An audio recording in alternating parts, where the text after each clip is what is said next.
ప్రపంచవ్యాప్తంగా ఎక్కడ చూసినా లే ఆఫ్స్ లే ఆఫ్స్ లే ఆఫ్స్ లే ఆఫ్స్.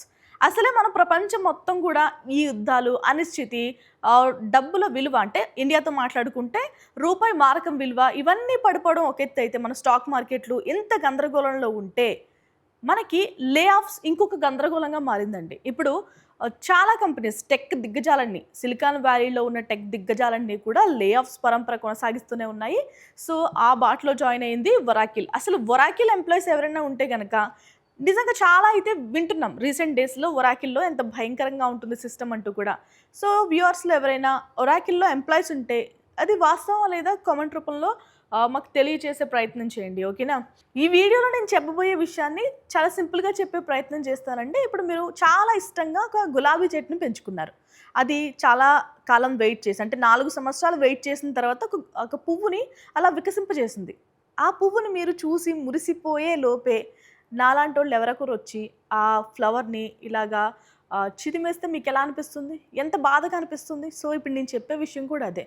ఒరాకిల్ లో ఎవరైతే క్యాంపస్ ప్లేస్‌మెంట్స్‌లో సెలెక్ట్ అయ్యి ఉండి వాళ్ళందరూ కూడా ఆఫర్ లెటర్స్ తీసుకొని ఉన్నారు విద్యార్థులు. ఆ ఆఫర్ లెటర్ వచ్చిందన్న ఆనందం, సంతోషాన్ని ఇంకా ఎంజాయ్ చేసే లోపే ఈ ఆఫర్ లెటర్స్ చెల్లవు అంటూ కూడా ఒరాకిల్ నుంచి ఒక భయంకరమైన వార్త అయితే వచ్చింది. సో, చాలామంది ఫీల్ అవుతూ ఉన్నారు కూడా. ఎందుకంటే వాళ్ళ క్యాంపస్‌లో ఏంటంటే టాప్ ప్లేస్‌మెంట్స్ వచ్చినప్పుడు వేరే వాళ్ళకి అవకాశం ఇవ్వండి అంటూ కూడా మేనేజ్మెంట్ మాట్లాడడం. వాళ్ళు ఏం చేస్తూ ఉంటారంటే, ఓకే నాకొకటి ఆల్రెడీ వచ్చింది కాబట్టి పర్వాలేదు అన్న ఆ ధైర్యంతో నెక్స్ట్ ప్లేస్‌మెంట్‌కి, అంటే నెక్స్ట్ కంపెనీకి వాళ్ళు అప్లై చేయరు. ఇంటర్వ్యూ కూడా అటెండ్ అవ్వరు. కానీ ఇప్పుడు వాళ్ళ పరిస్థితి ఏంటి? ఒకటే ఇంటర్వ్యూ అటెండ్ అవ్వాలంటూ మేనేజ్మెంట్ చెప్పడం. సో, ఆఫర్ లెటర్ క్యాన్సిల్ చేయడం. 2 భయంకరమైన విషయాలే కదా విద్యార్థులకి. సో, అలాంటివన్నీ కూడా జరుగుతూ ఉన్నాయి ఇప్పుడు. దేశంలోని అత్యుత్తమ సంస్థలు అంటే ఐఐటీ, ఎన్ఐటీ ఎగ్జాంపుల్‌గా తీసుకుంటే వాళ్ళకు కూడా నిరాశే మిగిలింది. వాళ్ళ ఆఫర్ లెటర్స్ కూడా క్యాన్సిల్ అయినాయి. ఈ ఒక్క ఉద్యోగం చుట్టూ అల్లుకున్న భవిష్యత్తు ఆశలు గల్లంతు. ఇదేమన్నా చిన్న కంపెనీ కాదు కదా! మనకేంటంటే కొన్ని క్రేజియస్ట్ కంపెనీస్ ఉంటాయి. అందులో కూడా ఒరాకిల్ ఒకటి. సో, ఇలాంటి కంపెనీలో ఉద్యోగం రావడం కూడా చాలా కష్టమని భావిస్తున్నాం. వచ్చి పోవడం ఇంకా భయంకరమైన విషయం. లింక్డ్ఇన్ వేదికగా ఆఫర్ లెటర్ల ఆధారాలతో విద్యార్థుల కన్నీటి గాథలు. సో, ఇప్పుడే వికసించిన పువ్వుల వాళ్ళందరూ ఎంజాయ్ చేసే లోపే భయంకరమైన వార్త చెప్తే ఎవరైనా కూడా తట్టుకోగలుగుతారా? అసలు ఎందుకురా బాబు బీటెక్ చదివేమో అని బాధపడుతున్న విద్యార్థులు కూడా ఇప్పుడున్నారు. దానికి సంబంధించి కూడా మనం మాట్లాడుకుందాం ఫర్దర్ వీడియోస్‌లో. ఓకేనా?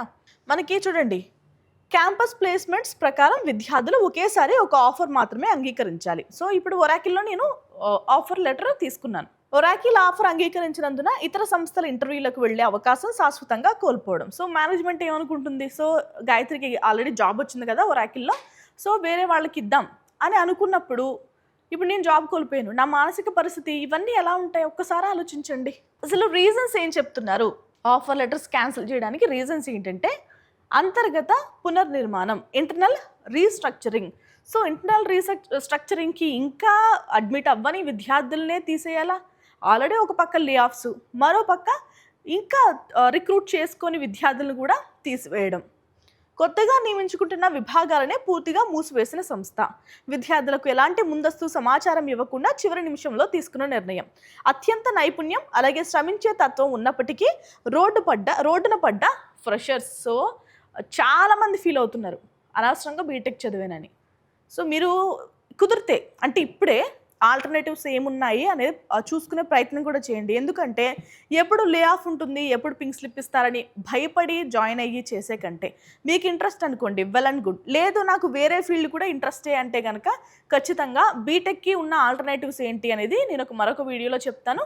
సో, దాన్ని కూడా చూడండి. ఓకేనా? మొత్తం గ్లోబల్ వర్క్ ఫోర్స్ మొత్తం ఎంతమంది ఉద్యోగాలు ఉన్నారంటే ఒరాకిల్‌లో 130,000 ఉన్నారండి. మొత్తం ప్రపంచవ్యాప్తంగా 30,000 కంటే ఎక్కువ మంది ఉద్యోగుల్ని తీసివేశారు. ఇది గతంలో అంటే మార్చి మంత్‌లో. సో, ఇప్పుడు విషయం ఏంటంటే అందులో 12,000 మంది వరకు మన భారతదేశం ఉద్యోగులే ఉన్నారండి. ఇది వాళ్ళు ఉద్యోగాలు కోల్పోయారు మార్చి నెలలో.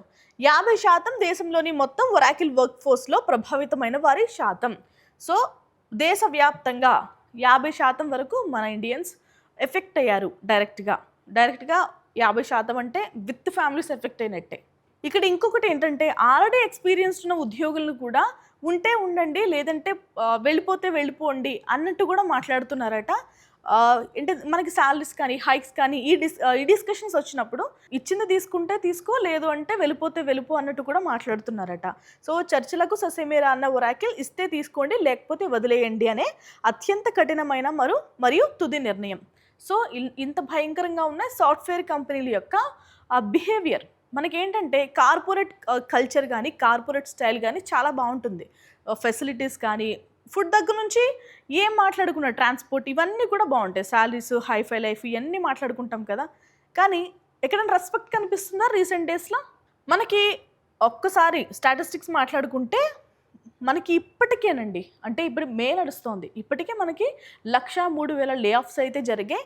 గతంలో మనకి 1,24,000 లే ఆఫ్స్ అయితే జరిగాయి. ఇంకా ఈ లే ఆఫ్స్ కంటిన్యూ అవుతూనే ఉండే అవకాశం ఉంది. ఎందుకంటే బడ్డెని తగ్గించుకోవడం అంటూ, లేదు అంటే రీస్ట్రక్చరింగ్, లేదు అంటే కొత్త ఇన్వెస్ట్మెంటు, ఏఐ వీటి పేర్లు చెప్పేసి లే ఆఫ్స్ అయితే కంటిన్యూ చేస్తూనే ఉన్నారు. ఈ ఒక్క ఒరాకిల్లోనే కాదు, చాలా సిస్కో, లింక్డ్ఇన్, అమెజాన్, మెటా ఒకటి కాదండి, ఏం టెక్ దిగ్గజాలు ఉన్నాయో అన్నిట్లోనే లే ఆఫ్స్ జరుగుతున్నాయి. ఒరాకిల్ 30,000 కంటే లే ఆఫ్లు, అలాగే విద్యార్థుల క్యాంపస్ ఆఫర్లు రద్దు. ఈ విద్యార్థుల క్యాంపస్ ఆఫర్లు ఏదైతే రద్దు అనేది ఉందో అది నన్నైతే చాలా హర్ట్ చేసింది. ఎందుకంటే అసలే బీటెక్ చదువుతున్నాను, బీటెక్ ఎందుకురా బాబు అనుకుంటున్న టైంలో ఈ ఆఫర్ లెటర్ క్యాన్సిల్ చేస్తే అసలు ఇనిషియల్గానే చాలా కృంగిపోతూ ఉంటారు కదా పిల్లలు. సిస్కో ప్రపంచవ్యాప్తంగా భారీగా ఉద్యోగాల కోత. అమెజాన్ లాభాలను పెంచుకునే దిశగా కఠినమైన పునర్నిర్మాణ చర్యలు. ఇక మెటా అండ్ పేపాల్ సంస్థాగత సిబ్బంది కుదింపు, అలాగే తొలగింపులు. సో ఏదో ఒక కారణం చెప్తున్నారు, లే ఆఫ్లు చేస్తున్నారు. అసలు మొత్తం లే ఆఫ్స్కి కారణం ఎవరు అంటే అందరికీ తెలుసు, ఆర్టిఫిషియల్ ఇంటెలిజెన్స్. ఏఐ ఆటోమేషన్, పెరుగుతున్న ఆటోమేషన్ డిమాండ్లతో మనిషి అవసరాన్ని తగ్గిస్తున్న ఏఐ విప్లవం. చిన్న బృందాలు పడిపోతున్న ఆదాయాలను పూడ్చుకోవడానికి సంస్థలు తమ బృందాలను ఉద్దేశపూర్వకంగా చిన్నవిగా మారుస్తున్నాయి. అసలు లాభాలను స్థిరీకరించే క్రమంలో ఉద్యోగుల సంఖ్యను వ్యయంగా పరిగణిస్తున్న టెక్ ప్రపంచం. సో ఒక్కొక్కరికి, ఒక్కొక్క కంపెనీకి ఒక్కొక్క మోటో, ఒక్కొక్క అజెండా ఉంటుంది. సో ఈసారి నేను టాప్ చేయాలి, ఈసారి నేను దేశంలోనే అత్యంత ఎక్కువ ట్యాక్స్ కట్టాలి, ఈసారి నా రిటర్న్ ఆన్ ఇన్వెస్ట్మెంట్ ఎక్కువ రావాలి, లేదంటే నా బ్యాలెన్స్ షీట్ ఇలా ఉండాలి, అలా ఉండాలి, నా క్వార్టర్లీ రిజల్ట్స్ ఇలా అనౌన్స్ చేయాలి. సో రకరకాల మోటోస్తో వర్క్ చేస్తుంటే ప్రతి కంపెనీ. ఇప్పుడు మాత్రం ఒకటే మోటో, లే ఆఫ్స్. ఇప్పటి వరకు లే ఆఫ్స్ అంటే మనకి ఖచ్చితంగా సంస్థ లాసెస్లో ఉన్నప్పుడు, లేదు అంటే ఒక వ్యక్తి ప్రవర్తన బాగాలేదు, ఈ వ్యక్తి వల్ల మన ఆర్గనైజేషన్కి ఎలాంటి లాభం లేదు అనుకున్నప్పుడు మాత్రమే వాళ్ళని తీయడం చేసేవారు. ఎందుకంటే ఎథిక్స్ కూడా ఉండేవి కంపెనీస్కి. బట్ ఇప్పుడు అస్సలు ఎథిక్స్ లేవు, ఏమీ లేవు అన్నట్టు ప్రవర్తిస్తున్నారు. సో ఇది చాలామంది సాఫ్ట్వేర్ ఎంప్లాయీస్ చెప్తున్న మాటే. ఎందుకంటే వాళ్ళు ఉద్యోగం కోల్పోవడం అంటే కేవలం అతను ఒక్కడే ఉద్యోగం కోల్పోవడమా, వాళ్ళ ఫ్యామిలీ ఫైనాన్షియల్ సిచ్యువేషన్ అంతా కూడా తలకిందు అవ్వడం అనే చెప్పాలి. ఇప్పుడు ఏంటంటే ఇది ఎంతవరకు దారితీసిందంటే, కనీసం ఆఫీస్ ఇంకా ఎంటర్ అవ్వని విద్యార్థి ఎవరైతే ఉన్నారో ఇప్పుడు ఆఫర్ లెటర్స్ తీసుకుని వాళ్ళ జీవితంలో వేసే మొదటి అడుగును కూడా వీళ్ళు కూల్ చేశారని చెప్పాలి ఒరాకిల్ వాళ్ళు. గైస్, ఎవరైతే ఒరాకిల్లో ఆఫర్ లెటర్ తీసుకుని మళ్ళీ ఆఫర్ కోల్పోయిన విద్యార్థులు ఎవరైతే ఉంటారో వాళ్ళు మరొక ప్లేస్మెంట్కి ఖచ్చితంగా ట్రై చేయండి. ఎందుకంటే ఇప్పుడు ఈ జనరేషన్లో సిచ్యువేషన్ అయితే ఇలాగే ఉంది. లే ఆఫ్స్ పరంపర కొనసాగుతోంది. ఇది 2026 కాదు, లే ఆఫ్స్ ఇయర్ అని ఖచ్చితంగా చెప్పొచ్చు. సో మీరంతా ఏం చేయాలి అంటే ఐదర్ ఆల్టర్నేటివ్ అయినా వెతుక్కోవాలి, లేదు అంటే నెక్స్ట్ వేరే కంపెనీకి మీరు అటెండ్ అవ్వడమైనా చేయాలి. ఓకేనా? ఇది వాళ్ళ వీడియో. మీకు ఇప్పుడున్న సిచ్యువేషన్లో ఏం చేయాలో తెలియట్లేదు అంటే కనుక ఖచ్చితంగా ఎడ్యు9 కెరీర్ గైడెన్స్ యొక్క హెల్ప్ తీసుకోండి. మీ కెరియర్లో ఇంకొక అడుగు పైకి ఎదగడానికి మేము ఇచ్చే సలహా ఖచ్చితంగా ఉపయోగపడుతుంది. ఓకేనా? ఇది వాళ్ళ video. Thank you so much for watching.